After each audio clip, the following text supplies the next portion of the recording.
how is the working families parties and others, instead of fighting AI like I've seen in the unions in Hollywood, etc., use AI as a matter of saying, no, what it means is this composite knowledge, the productivity from this composite knowledge needs to be shared. There are two ways to skin a cat. Okay. Stop it Yep. or. So let me reframe that a little bit, Yes. right? So I don't think there's any real stopping of technology. No way. Right? Yes. Technology is a tool, Right. right? The thing that I'm curious about is who's wielding that tool. Power, yes. Right?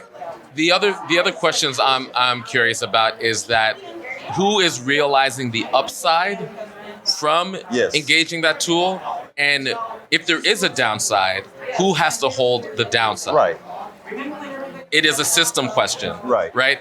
If the people who are wielding that tool are people who are already privileged, people like Silicon Valley VCs and others, and if they are also the people who will realize the upside, and then the downsides will be held by all of us, then number one, that's called capitalism. Yes. And I think we're on the road for AI to do that. Not because it's AI, but because we're living under this economic system, right? Right. Now, so the question is, how can our organizing leverage this moment when workers are realizing their power, when actors are going on strike, writers are going on strike, UPS drivers are going on strike. How can we take this moment where AI and automation and robotics are sort of reimagining work?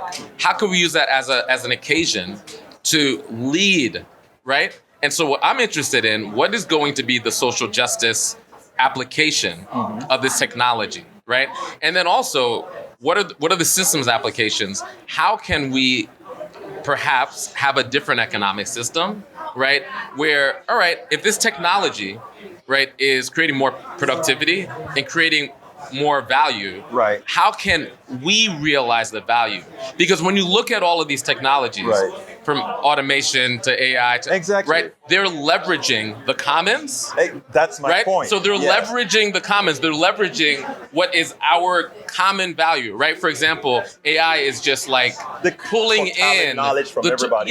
From the internet, just knowledge from everybody. Things that maybe you wrote, things that I wrote, right? Just sucking it up and making a model out of that. Right. But then a handful of white men in Silicon Valley are going to be the ones that benefit from the total knowledge of the.